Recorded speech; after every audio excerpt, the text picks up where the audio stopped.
Stand by for the new JFK Show. We can now with say, Gary King, Larry Revera, Donald Fox will be that the death of JFK was committed by a meticulously executed conspiracy which was obscured by an extensive cover-up. Murder in Dealey Plaza, edited by James Fetzer, goes to the heart of the JFK assassination. You'll read new and up-to-date information regarding the Secret Service, the Lincoln limousine, the medical evidence, the cover-up, altering the film, framing the patsy, and the silent historians. Also, 16 smoking guns, each one crushing the government's lone assassin scenario. A world-class chronology of November 22nd, 1963. Chapters by David W. Mantic, Gary Aguilar, Vincent Palomara, Douglas Weldon, Jack White, Ira David Wood III, James H. Fetzer, Doug Horn, and a classic essay by Bertrand Russell. The complete story in the pages of one single book, edited by James H. Fetzer. Read it now, read it again. You'll use it as a reference. Murder in Dealey Plaza. Available at Amazon.com and major bookstores around the world. It's murder.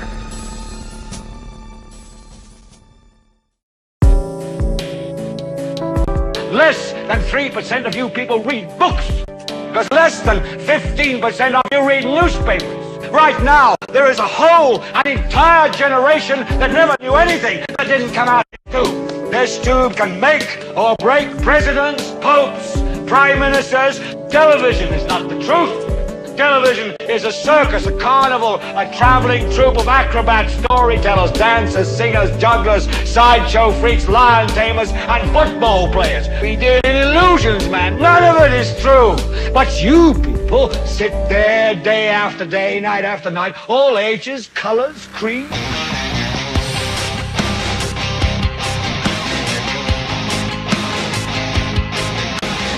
Broadcasting live on network radio.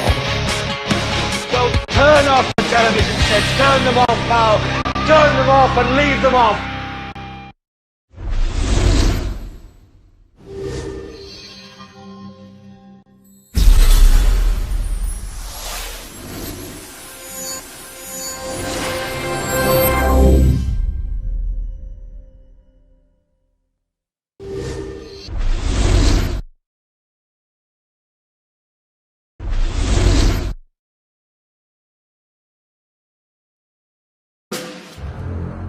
This is Jim Fetzer, your host on The Real Deal.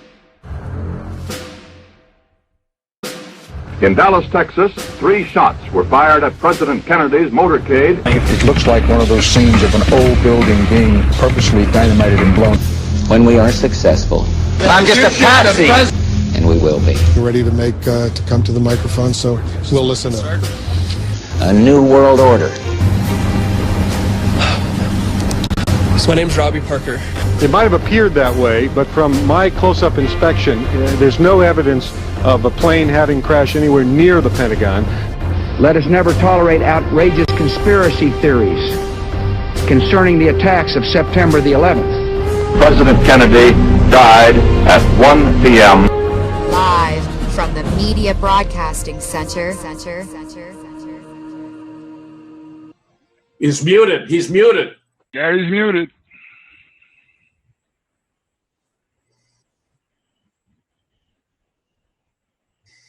Welcome to the new JFK Show number 79. We're going to have a continuation of last week's show, and you can learn along with us. This is really the bottom of the rabbit hole, and we're going to talk about PERMINDEX and Israeli involvement in the JFK assassination. I'd like to welcome Dr. James Fetzer, Larry Revera, Don Fox, and myself, and Chance George in the engineer's chairs. All right, let's get it underway there. Go ahead, Don. Okay, Chance, do you have the PowerPoint loaded? Okay, awesome. All right, so we can fill 20 seconds here. I caught the tail end of your show there, Jim, with Dennis, and I saw some of those emails today. And I tell you, the Amazon.com, I always cringe when I see those reviews because I spent so much time there on the Judy Wood, the Where Did the Towers Go? Your review of it. I don't know if you noticed, but Emmanuel Goldstein has come on there to attack me there too. And I'm sure. I just like, and on James Tracy's blog, which is entitled memoryholeblog.com. She is as disgusting as they get, Don. Yeah. Go for it. Let's not dwell on the despicable. Let's go for the truth about JFK. Okay, so no Emmanuel Goldstein on our show tonight. So we will discuss PERMINDEX. And you know, people hear the term PERMINDEX in JFK research and they're like, well, what exactly is it? What was it? Was it a front? You know, what was it supposed to be in real life? You know, what was it? What was its purpose? How does Clay Shaw fit into all this stuff? Why did Jim Garrison prosecute this Clay Shaw character? Where did he fit in? Nobody accused Clay Shaw of ever being in Dealey Plaza or wielding a gun, or he's not a tramp. You know, why pick on him? What did he do? So those are all good questions. Especially for people that are maybe a little newer to the case. So let's start out with I thought maybe a good place to start tonight's show. And Gary and I did a show earlier in the year on PERMINDEX, and we're going to use some of that material here tonight to go over it again. But I thought maybe we'd start out with just our friends over at Wikipedia. I thought we'd get their little article on PERMINDEX just to kind of lay the groundwork for they're good at putting out the official story of things. So what's the back a slide there, buddy. Okay, so what's the official position on PERMINDEX? Okay, so here's from Wikipedia.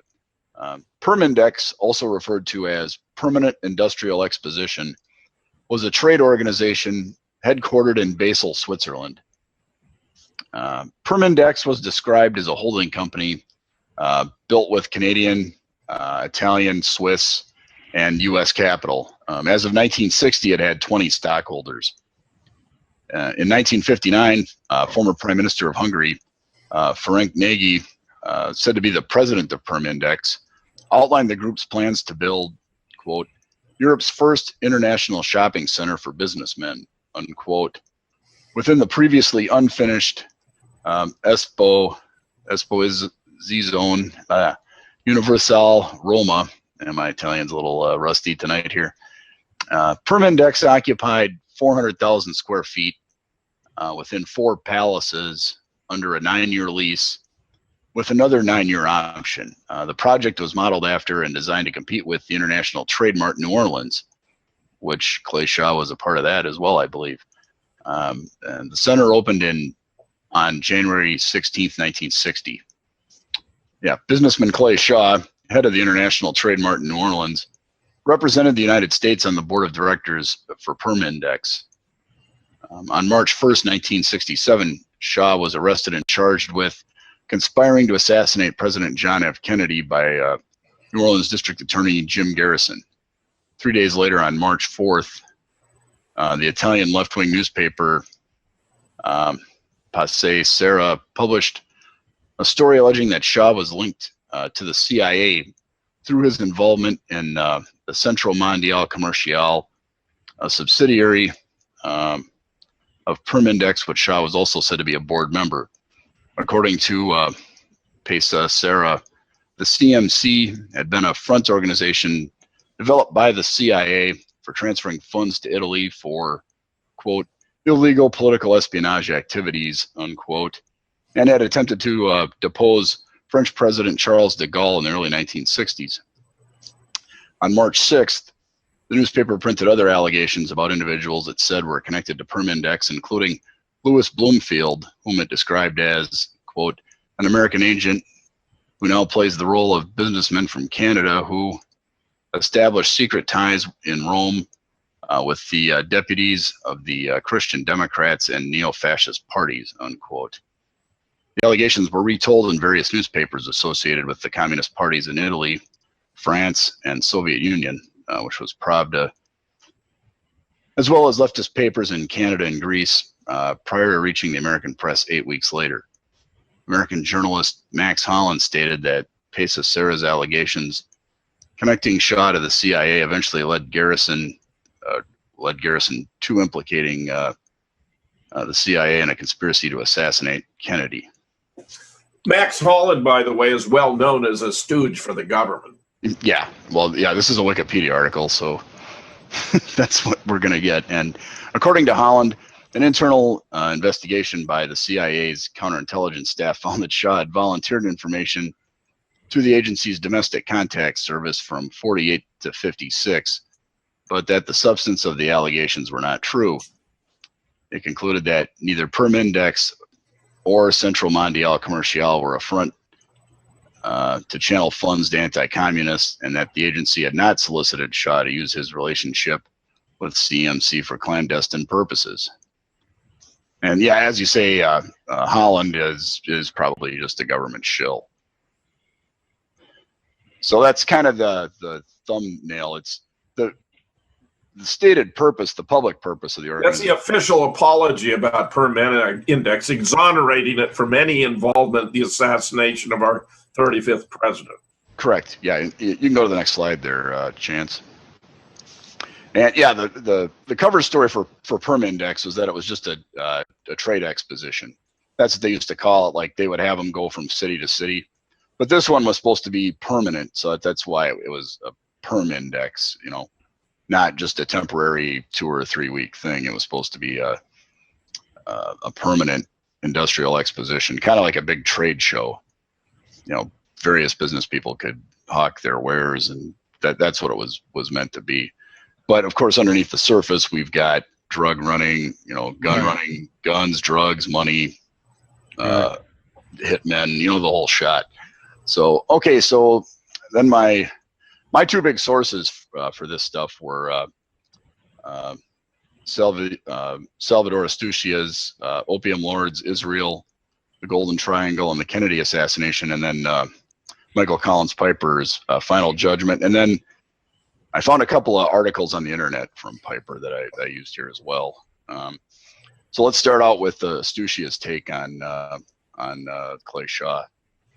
So in 1967, New Orleans District Attorney Jim Garrison prosecuted New Orleans businessman Clay Shaw for conspiracy to assassinate President Kennedy. Garrison suggested in his book, On the Trail of the Assassins, that Shaw received instructions from Lewis M. Bloomfield.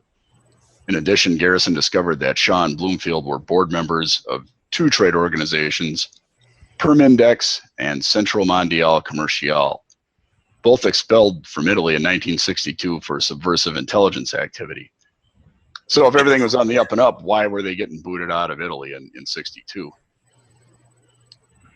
Clay Shaw was a tall, distinguished man with silver hair and a polished manner, born in Kentwood, Louisiana on March 17th, 1913. During the 1930s, he worked in New York City as an executive for Western Union Telegraph Company, and later as an advertising public relations consultant. By 1963, Shaw had become a wealthy real estate developer in New Orleans. He was director of the International House, the World Trade Center, quote, nonprofit association fostering the development of international trade, tourism, and cultural exchange, unquote. Researcher Jim Marrs wrote in his renowned book about the Kennedy assassination, Crossfire, that the following description of Shaw's he wrote the following description of Shaw's military background. By 1941, Shaw was with the U.S. Army, and while his official biography states simply that he was an aide-de-camp to General Charles O. Thrasher, Shaw later admitted he was working for the Office of Strategic Services, the OSS, the forerunner to the CIA, as a liaison officer to the headquarters of Winston Churchill. It was here that Shaw may have become entangled in the murky world of intelligence.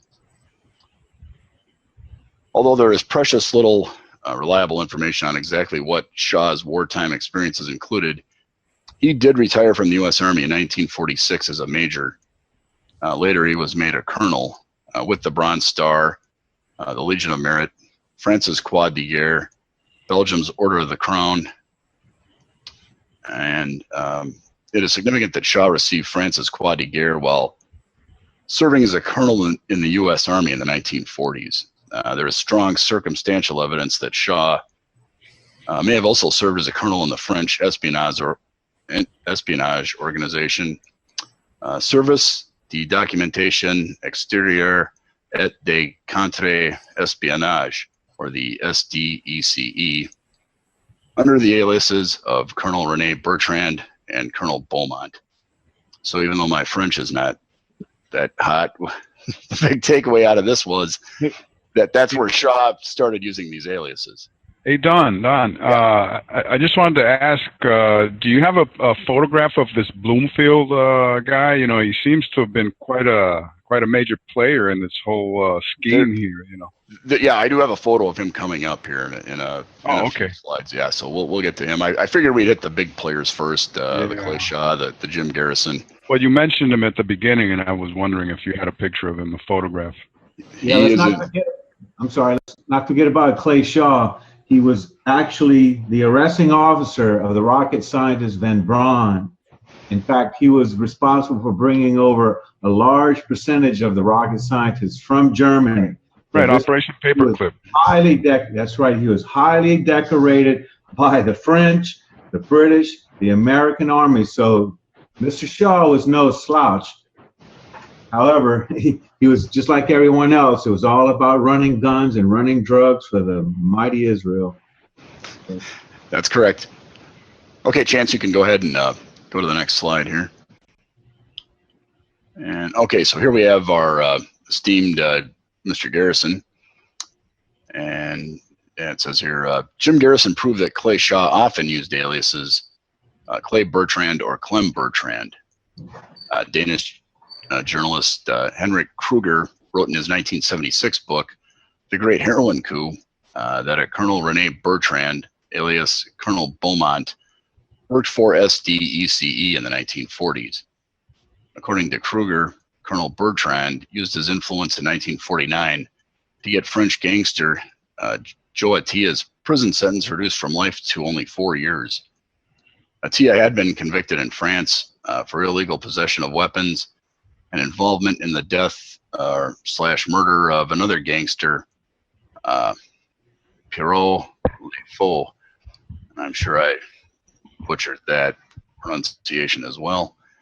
Attia had saved Colonel Bertrand's life during World War II, and eventually asked Bertrand to return the favor by getting his sentence reduced.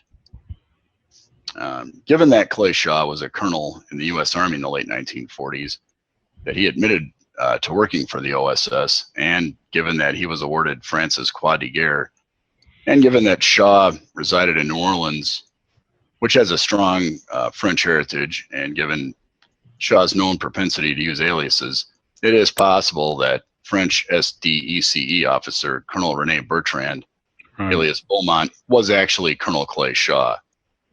This missing link about Shaw's background connects the dots to many of Jim Garrison's discoveries about Shaw's past, his links to international espionage, and his involvement in the assassination of President Kennedy. In addition, Henrik Kruger wrote that Colonel Bertrand, alias Beaumont, is one of the names most associated with SDECE espionage involving assassination, kidnapping, and other notorious scandals. I believe this is from Mike Piper, and so he says that PERMINDEX in reality was a Mossad arms trading and money laundering venture operating in conjunction with the Lansky organized crime syndicate. And Clay Shaw, a longtime CIA asset serving on the PERMINDEX board, was a prime player in the New Orleans phase of the JFK assassination conspiracy. So therein, quite simply, lies the key to the mystery behind the JFK assassination. Therein lies the explanation as to why Jim Garrison's investigation of Clay Shaw, a director of PERMINDEX, had to be scuttled. Not only had Garrison stumbled upon a definitive CIA link, but he had also inadvertently discovered the Israeli connection. But at the time, Garrison himself never even suspected how deeply the PERMINDEX nexus went. Garrison had only come across the tip of the iceberg. Okay, that was from a Michael Collins Piper web article that I found about a year ago. And okay, you can go to the next slide. So here is the Banque Internationale de Credit, or the BCI, or BIC, I think if you're in France. English is, I think it's BCI is how it's referred to as. The fact is that when New Orleans District Attorney Jim Garrison prosecuted trade executive Clay Shaw with conspiracy in the assassination, Garrison had stumbled upon the Mossad link. Although after his acquittal, Shaw was revealed to have been a CIA asset. In 1963, Shaw served on the board of a Rome-based company, PERMINDEX, which was actually a front for a Mossad-sponsored arms procurement operation. A primary shareholder in PERMINDEX, the Banque de Crédit International of Geneva, was not only the fiefdom of Tibor Rosenbaum, a high-level Mossad official, but also the chief money launderer for Meyer Lansky, quote, chairman of the crime syndicate and longtime Israeli loyalist.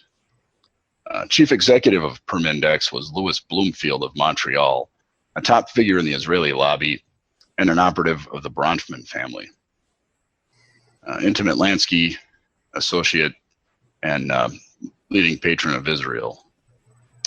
PERMINDEX was clearly the Israeli link to the JFK assassination, so much so that Jim Garrison himself later circulated the manuscript for a never published novel in which he fingered the Mossad as the prime mover behind the conspiracy, although Garrison never otherwise mentioned a Mossad connection publicly. Hey, Don, can I just interject something here real quick? Sure.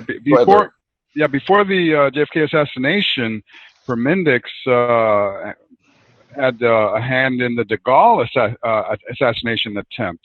That's right. Finance assassinations, yes. Yeah, so much so that PERMINDEX and the Mossad were kicked out of France after that attempted hit. So they got booted out of Rome too. Yeah. Yeah. Now also could Clay Shaw, could he have had some kind of involvement in the de Gaulle plot? That's a distinct possibility. I haven't heard that per se, but I think a lot of the people that were involved in the de Gaulle were also involved in Kennedy. It's also like the General Walker. I think the people involved in that were also involved with the Kennedy. So a lot of the bankrolling for the assassinations came from PERMINDEX. This is where a lot of the money was laundered, and the assassination teams were financed through this company, PERMINDEX. Yep. See, PERMINDEX was allegedly just a trade expo, so it could you could put it in various cities around the world, and then now you've got your whole money laundering and gun running and the whole shot going on, and then eventually the host country figures out what's going on and boots them out. But yeah, when they figure out that they're doing a little assassination work on the side to help pay the bills. Yeah. Most cities aren't real thrilled with having Mossad front operations, in their midst. So once they get discovered, they get the boot. Okay, Chance, you can go ahead and go to the next one here. So this will take us to our guy Meyer Lansky. Him and his brother Jake were the big Israeli mafioso, or the kosher Nostra, as they're often referred to as, which I think is a good term. I kind of like that. So central to understanding the joint Mossad CIA Lansky organized crime syndicate nexus in the plot to assassinate John F. Kennedy is to recognize the importance of a little explored corporate entity based in Rome known as PERMINDEX. New Orleans businessman Clay Shaw, indicted by Jim Garrison for conspiracy in the JFK assassination, served on the PERMINDEX board of directors. Many assassination researchers have contended that PERMINDEX was a covert CIA money laundering operation. Shaw, of course, did have ties with the CIA. Others have put forth the theory that PERMINDEX was a front for a Nazi remnant left over from World War II. This theory, exciting though it may be, falls far off the mark. All of the Furman evidence indicates that PERMINDEX was an Israeli operation with close CIA connections and tied inextricably with the Meyer Lansky organized crime syndicate. Unraveling the mystery of PERMINDEX explains the web of intrigue that ties all the key players in the conspiracy together. The Permindex connection is also the famous French connection to the JFK assassination. And as we shall see, the French connection is actually the Israeli connection. Permindex was a Mossad arms trading and money laundering venture operating in conjunction with the Lansky organized crime syndicate. And Clay Shaw, a longtime CIA asset, serving on the Permindex board, was a prime player in the New Orleans phase of the JFK assassination conspiracy. Therein lies, quite simply, lies the key to the mystery behind the JFK assassination. Therein lies the explanation as why Jim Garrison's investigation of Clay Shaw, director of Permindex, had to be scuttled. Not only had Garrison stumbled upon a definitive CIA link, but he also discovered the Israeli connection. Okay, I think yeah, that was from page 247 of Final Judgment. Okay, and then let's go to the next one, Chance. Okay, so the Mossad. So according to Meyer Lansky's sympathetic Israeli biographers, after Israel had become a state, almost 90% of its purchases of arms abroad was channeled through Rosenbaum's bank. The financing of many of Israel's most daring secret operations was carried out through the funds in BCI. BCI also served as a depository for the Permindex account. So that Tibor Rosenbaum's BCI was a controlling force behind the enigmatic Permindex entity, places Israel and its Mossad at the very center of the conspiracy behind the assassination of John F. Kennedy. Clay Shaw's positioning in New Orleans, site of one of the operational rung of the conspiracy, resulted in Shaw's implication in the investigation conducted by Jim Garrison. But the conspiracy went much deeper. Ultimately, as we now know, Garrison came to recognize that Israel's Mossad was intimately involved in the events in Dallas on November 22nd, 1963. However, in the beginning, Garrison surely never even suspected, and certainly had no reason to do so. JFK's secret war with Israel was an unknown factor in the geopolitical events of the period. Attention instead was focused on the American involvement in Southeast Asia. Okay, then we can go to the next slide here, and we can look at another wholesome character in this tale, Guy Bannister. And this is taken from pages 420 and 421 in Final Judgment. What most people don't know is that Bannister's best-known right-wing associates, Kent and Phoebe Courtney, were staunch supporters of Israel and widely suspected of being assets of the Anti-Defamation League, the ADL, of B'nai B'rith. The truth about the Courtneys puts a new light on the Bannister connection to the CIA assassination conspiracy. After Bannister's death, at least a portion of his personal files came into Kent Courtney's possession. And why is that significant? Many veterans of the American right generally believe that Kent and Phoebe Courtney were active infiltrators of the right wing or paid agents of the ADL, the American intelligence arm of Israel's Mossad. And those are some folks that I think everybody here has had a run-in with it one time or other. I know Jim and I have. Although the Courtneys were, like Bannister, outspoken anti-communists, they had engendered much distrust and dissension among their fellow conservatives by actively opposing and attacking figures on the right who had been accused of anti-Semitism by the ADL. Perhaps the most notable and most readily documentable instance of this came in 1960, when a wide-ranging group of American conservatives were gearing up to form a third party to compete in the 1960 presidential election. Prior to that meeting, Mrs. Courtney sent out letters to some 30 different persons and organizations advising them that they were not welcome in the so-called new party meeting. All of those in question targeted by Mrs. Courtney were persons and organizations that had been scored for anti-Semitism by the ADL. Mrs. Courtney's action, needless to say, created much controversy among conservative circles, and in February 1960, and in the February 1960 issue of Right, Clearinghouse for News and Viewpoints in the right-wing movement, Vern P. Kaub, the president of the American Council on Christian Laymen, released, quote, an open letter to Phoebe Courtney responding to her allegations that haters, or so Mrs. Courtney alleged, had infiltrated patriotic organizations for the purpose of creating dissension. There were widespread rumors within the right wing that not only were the Courtneys financed by the Stern family of New Orleans, but also that Mrs. Courtney was related to the Sterns. Bakita, and I'm sure I'll butcher this, Shishmarif, a veteran right-wing leader, was among those who believed this to be true, but there were many others.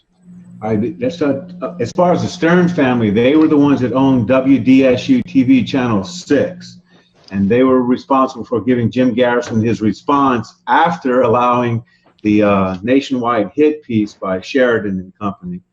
So, what TV station was Oswald doing that debate on after his? The Stern family owned WDSU TV Channel 6 in New Orleans, right there in the French Quarter, about a mile from here. Yep. So Oswald was handing out leaflets in front of with the Guy Bannister's office stamped on him, and then he ends up in a TV debate with was it an anti-Castro Cuban in this? Right. Revera, I think. Was it? Yeah. So you can tell Oswald was their boy, going way back. Okay. Hey, Larry. Can Larry hear us? Yeah. Yeah, Larry's still there. Yeah, right. Yeah. Do you remember who it was that Oswald had the debate with on Channel 6? Carlos Bringuier? Yeah. Yep. Yeah, my buddy. I've with him several times, huh? Can't get me. I don't know. He doesn't want to talk to me. Imagine that. Yeah. Okay, Chance, you can go to the next slide here, and here is the in question, Mr. Bloomfield. Here's the picture of him. Okay. Yeah, here's a poster. I found this on Google Images. Recognition of China now. So Bloomfield was over in China, and then he came back, and he was. They were pushing for free trade with China way back in the 60s. And they got their man Nixon to push it all the way through. Yep. Yeah. That's how long this stuff takes. It takes, but that's who we're up against, and they're patient. They keep at it and keep at it. Okay, so let's talk about Mr. Bloomfield here for a little bit. So Louis M. Bloomfield, based in Montreal. Bloomfield was a longtime intelligence operative and frontman for the powerful Bronfman family interests. The Bronfmans were not only key international backers of Israel, but also longtime figures in the Lansky crime syndicate. Bloomfield, one of the foremost figures in the Israeli lobby in Canada and one of Israel's leading international operatives, not only served as the chief shareholder in the PERMINDEX Corporation, on whose board of directors Clay Shaw served, but also had intimate ties to American intelligence. So yeah, this is page 252 now of Final Judgment. Above all, the PERMINDEX connection to Israel and its global intelligence network is best personified by the individual who served as chairman of the board of PERMINDEX, Major Louis M. Bloomfield of Montreal, Canada, a devoted and influential supporter of the Israeli cause. It was Bloomfield who held half of the shares of the PERMINDEX and its parent company for party or parties unknown. In fact, PERMINDEX had its headquarters in Bloomfield's base of operations in Montreal until 1961, at which time it was relocated to Rome. Beyond question, Bloomfield, as we shall see, was a major player in Israel's international network. Bloomfield played a critical role in helping establish the State of Israel and its Mossad. In the years that followed, Bloomfield rose high in the ranks of the Canadian business world, reputed to control Le Credit Suisse, Bank of Canada, Heineken's breweries, Canscott Realty, the Grimaldi Ciosa Shipping Lines Limited, and interestingly enough, the Israeli Continental Company. But the real key to understanding Bloomfield is his role as a founding partner in Phillips, Feinberg, Bloomfield, and Goodman firm, which represents the Canadian-based Bronfman family interests. This rather intriguing detail suggests that Bloomfield's wide-ranging financial interests were, in fact, those of the Bronfman family. Thus, Bloomfield was essentially a frontman for the Bronfman Empire.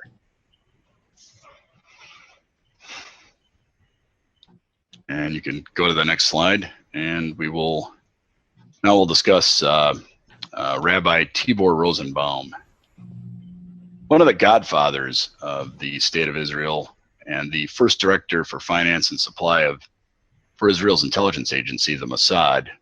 Rosenbaum was a prime financial angel behind the PERMINDEX Corporation and a key figure in the JFK assassination conspiracy.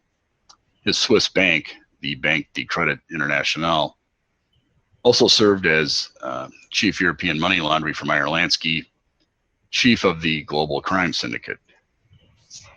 Lansky's primary link with Israeli intelligence and financial operations came through the entity of the Banque de Credit International in Geneva, Switzerland.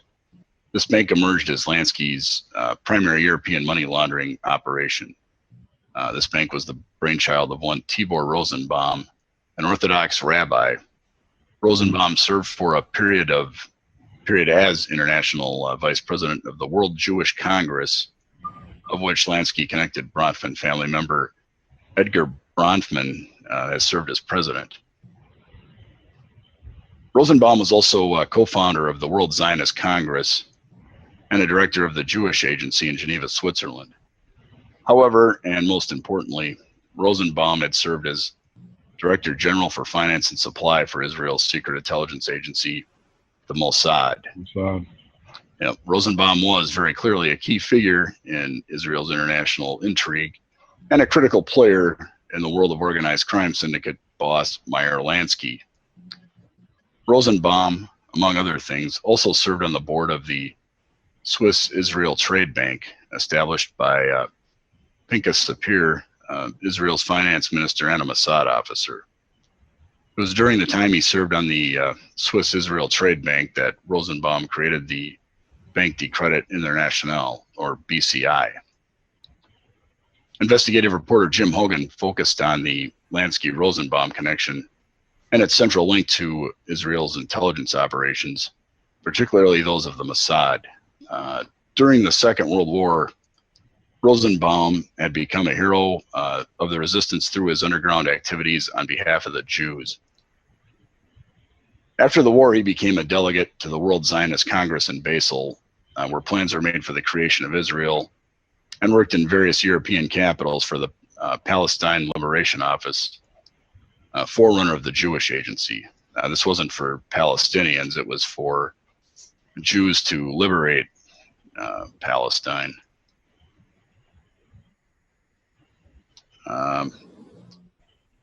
It was at the height of the Zionist terrorist attacks in Palestine so we can kind of guess who was behind some of those terror attacks before Israel actually became a state. A superb clandestine operator, Rosenbaum is said to have been instrumental in providing weapons to the Haganah and Stern gang. That would tend to explain why his International Credit Bank, BCI, Rosenbaum's baby, became gambling czar Meyer Lansky's #1 conduit abroad. Rosenbaum was more than a friend to the Jews, however. When his bank was rocked with scandal after the collapse of Bernard Cornfield's IOS, the newspaper Haaretz solemnly declared, "Tibor Rosenbaum is Israel." And the paper wasn't far from wrong. While Rosenbaum's bank facilitated the flight capital schemes worked by IOS, it also served as a source of secret funds for the Mossad, Israel's intelligence service, and as one of the country's primary weapons brokers. So that's Rabbi Tibor Rosenbaum. And then if we go to the next slide, we'll we'll see Mr. Bronfman here in action. As we can see, he's standing up at the platform and giving a speech in front of the World Jewish Congress, or maybe a press conference. And this is from an article Piper wrote on American Free Press. This is actually right after Edgar Bronfman died a couple of years back. The patriarch of crime syndicate connected empire that has operated in the sphere of the Rothschild dynasty is dead. On December 22nd, 2013, Edgar N. Bronfman, a longtime head of the World Jewish Congress, or WJC, died at age 84. New York Magazine once described him as a, quote, sometimes coarse, bullying businessman, unquote, but noted there are some people who would simply call him King of the Jews. Rabbi Michel Zion hailed Bronfman as a modern Talmudic Jew, noting that Bronfman's favorite book was the Babylonian Talmud, the hero of which, the rabbi admitted, is not God, but the, quote, cunning human scholar, unquote.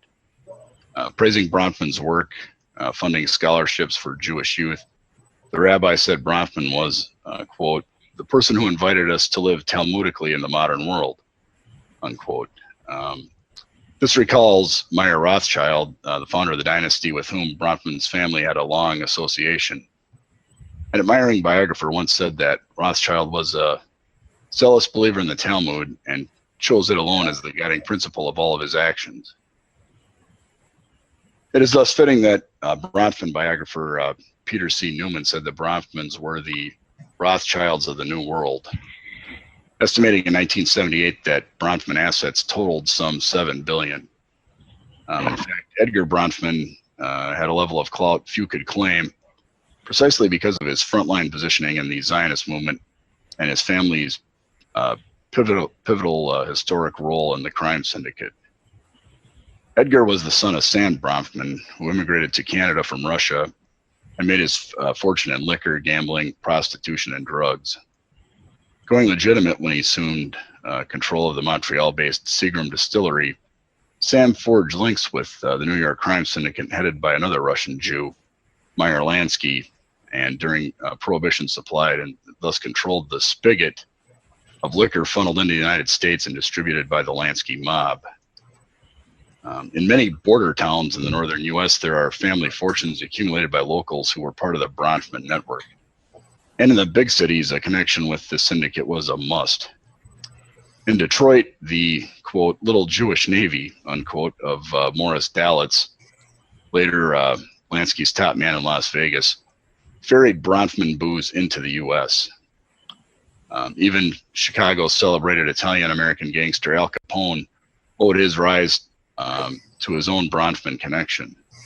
It was Lansky who set Capone into Chicago from New York in the first place and assigned him to work for Johnny Torrio, Bronfman's Chicago contact, who was moving to unseat Big Jim Colissimo as Italian-American mafia chief in the Windy City.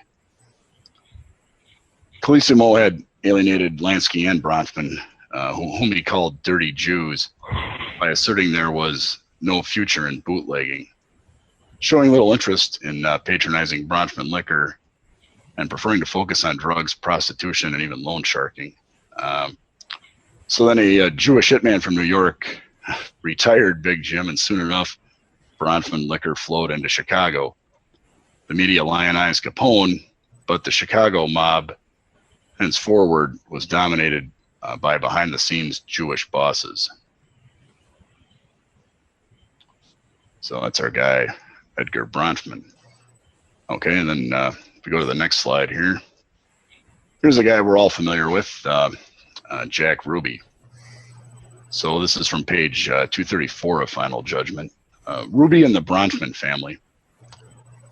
Jack Ruby's covert activities were clearly well established, but independent researcher Brian Downing Quigg came up with a Ruby connection that had never before been revealed.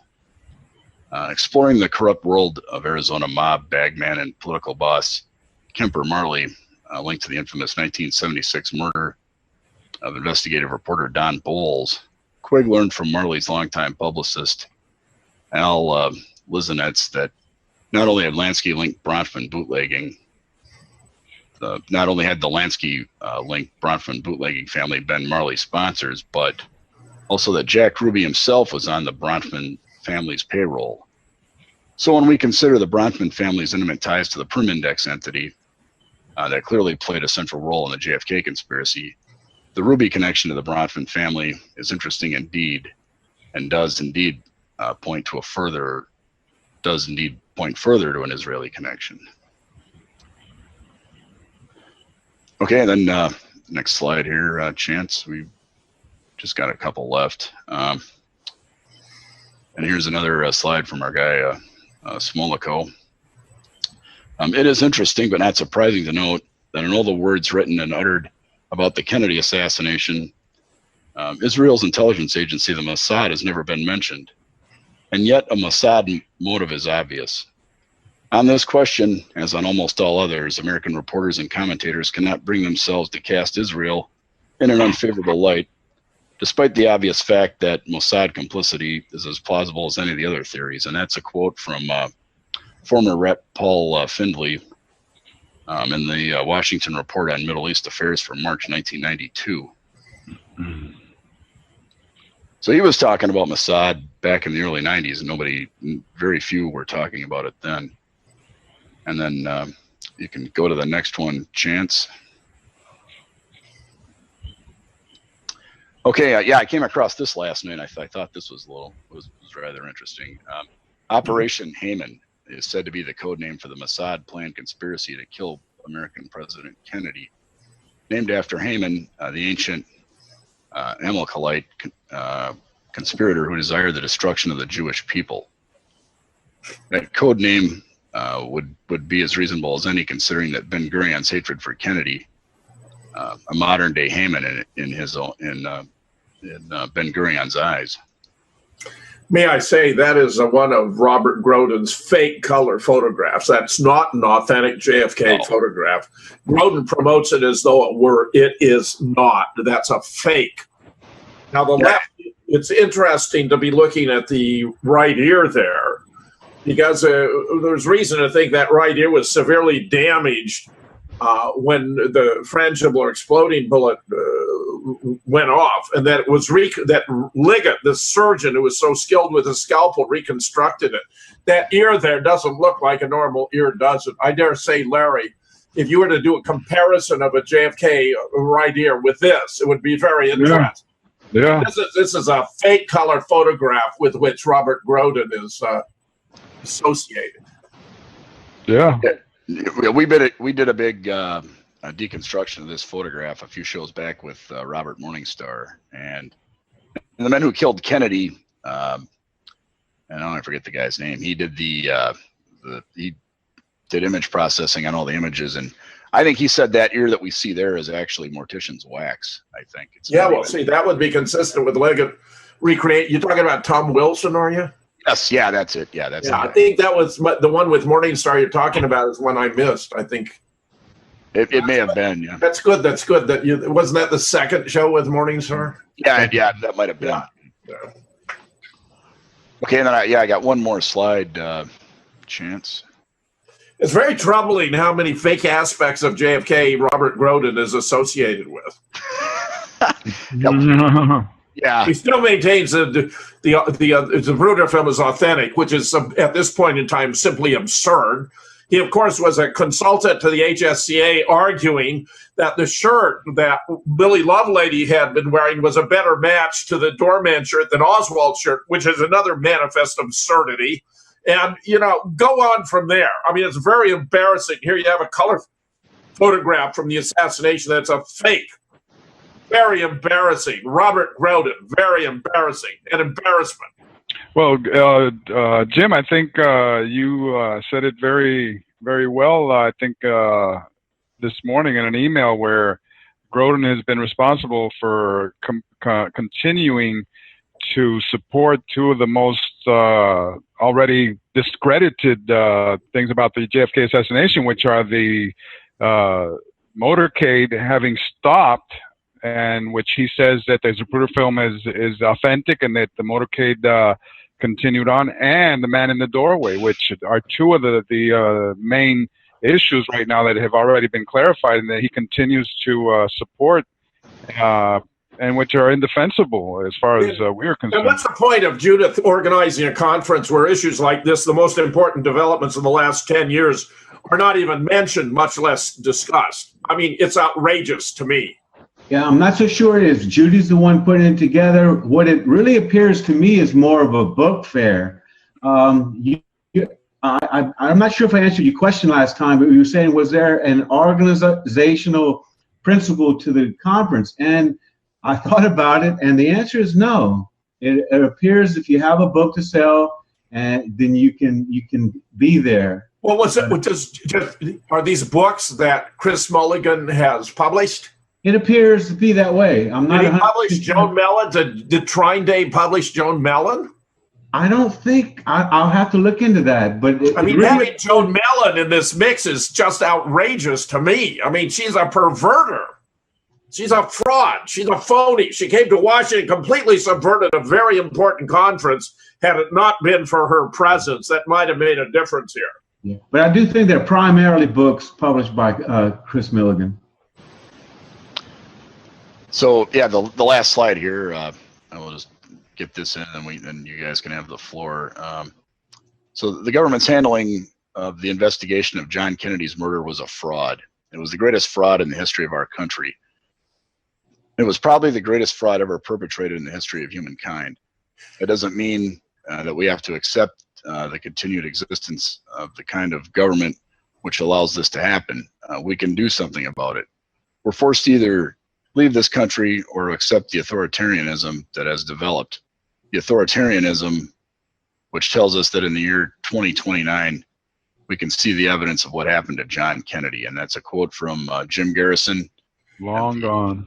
At the closing speech. That just shows what a magnificent guy this was. And of course, he was talking about the Warren Commission having sealed the records for 75 years. Yep. Which, of course, corresponds to the average lifetime of American citizens. So it was intended none of this would be released during the lifetime of anyone who'd been around when the assassination actually took place. Jim Garrison was a magnificent human being. It disturbs me profoundly that someone like Jim DiEugenio is riding on the coattails of Jim Garrison when Jim DiEugenio is now performing perfidy. He's betraying Jim Garrison's legacy when he claims to be, preserving it. It's an outrage. Well, that's Joan Mellon's. That's kind of her modus operandi as well. Don, didn't you kind of say that Jim Garrison's office was heavily infiltrated, and she walks around with her picture in Jim Garrison's office? Yeah, I think that's what Joan Mellon's true role really was an infiltrator. Well, not only that, Jim Garrison issued many subpoenas and extradition requests that were totally denied by governors throughout the U.S. First time in American history, Larry. That's right. That's right. Also, not only was his office completely infiltrated, but he had this guy by the name of Walter Sheridan who came into New Orleans specifically to overturn and sabotage his investigation. Buy off witnesses, pay them off, and he couldn't get Oswald's tax records. How absurd is that? The government of the United States can't get the tax records of the alleged assassin of the president of the United States? Give me a break. They got them all right. You just can't see them. Garrison attracted some of the top researchers at the time, like Harold Weisberg, Vincent Salandria, Mark Lane. All these people flocked to New Orleans to offer Garrison a lot of their own investigations and a lot of their work that had been done up to that point. So yeah, I was going to say that the Garrison couldn't get the tax records. That was denied on grounds of national security. Yeah, national security, because they would have shown that he was working as an informant for the FBI with informant number 179, and he was receiving $200 a month right up to the time of the assassination. How often do you think an informant for the FBI is going to participate in the killing of a government official? Yeah, I think the real national security they were worried about there was Israel. You know, I think the United States would have made it. You know, if Oswald's tax records had gone out, our country, yeah, there might have been some hubbub, but you know, we would have kept going as a nation. But if it would have got out in the public eventually, and I think that's, you know, if how were the tax records related to Israel? Well, I think what would have happened was because Garrison was getting pretty close to blowing the lid off of all of this stuff, and I think if it would have, you know, I think if Garrison would have gotten on a roll where they would have exposed Oswald as being a government op, you know, going, well, of course he was. How do you go to Russia and then come back with a wife, you know, in the late 50s, early 60s? I mean, come on, that's right there. And the State Department gives him money on the way back. You have to realize America's future was not at stake here, but Israel's future was. Yeah, if it would have gotten out, look at all these connections back to Israel. You know, we're talking about Tibor Rosenbaum, Edgar Bronfman, you know, Lewis M. Bloomfield, Clay Shaw. I mean, if all this stuff would have come out, you can just see that Clay Shaw trial. Meyer Lansky. Yep. Yeah, all of that business. If that would have hit the, you know, not that it would have hit the Jewish newspapers back then, but I mean, if any of that would have. Guy Bannister, I'm sorry, Guy Bannister was primarily running guns to Israel. And see, and that's what Lyndon Johnson was doing back in the 30s. He was running guns to Israel. Hey Don, how does the Torbit document relate to all of this montage here with Permindex and because most JFK assassination researchers are aware of this Torbit document, which was actually written by an attorney by the name of David Copeland, and he mentions Permindex. In fact, it's very important in all of his thesis here, and many people think the Torbit document was thrown out there as a smokescreen, you know, so to speak, to you know, to muddy up the waters there on the JFK assassination. Do you have anything about that? Now, that is not something I've really spent much time looking at. Maybe for a future show, we can discuss that. Yeah, a lot of the they're intricately linked, both the Torbit document and Permindex, because it talks a lot about the Permindex and a lot of the players that you spoke about during this presentation. So it's worth taking a look at that. Absolutely.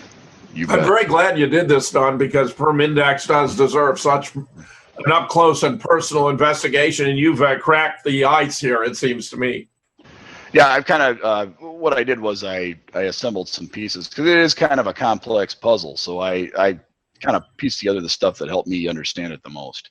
Well, you know, Don, I think the most important thing is this cliche is follow the money, okay? Yes, yes, that's exactly it. Who has the money? You know, if you take somebody out and get away with it, what's the first thing you're going to need? Yeah, that's right. That's right. You got to pay control of the media. And this Permindex seems to have been hopscotching all over the world. You know, wherever they burned their bridges. You know, they ended up, you know, like in Johannesburg, you know, in Montreal, France, you know, wherever. You know, so. Yeah, they ended up in New Orleans, and it's still here. Yeah, New Orleans. Yeah. And it's amazing how the World Trade Center seemed to be the provenance of a lot of our problems. I mean, the World Trade Center in 9/11, World Trade Center in JFK. Their building. It's the CIA's building in your town. Don, in the minute we have left, would you like to sum up the results of your inquiries into Permindex? Yeah, I think, okay, so if we look at the money people that were behind it, Bronfman, Rosenbaum, you know, Bloomfield, you know, and these guys are financing the, you know, the gangster level and the intelligence level, you know, the Lansky, and then all your Mossad operatives like Shaw and, you know, various other players. So we can see the nexus there where the money people are financing the operational people. Yeah, you know, I was going to mention this guy by the name of Gatlin was one of the bagmen. He used to take money back and forth, and he ended up being thrown out of a 6th floor of a hotel here in Puerto Rico. So, nice point. Gary, you want to give us a wrap? Yep. All right, gentlemen, it looks like all roads lead to the same place. We invite our listeners to come along and join with us as we delve into the PERMINDEX issue. We are by no means there ourselves, but we're doing the best we can to find out more about this most perplexing issue in JFK. I'd like to thank all you gentlemen for being 100% truthers. Thank you very much, Chance George in the engineer's chair. This has been JFK Show number 79. We'll see you next week.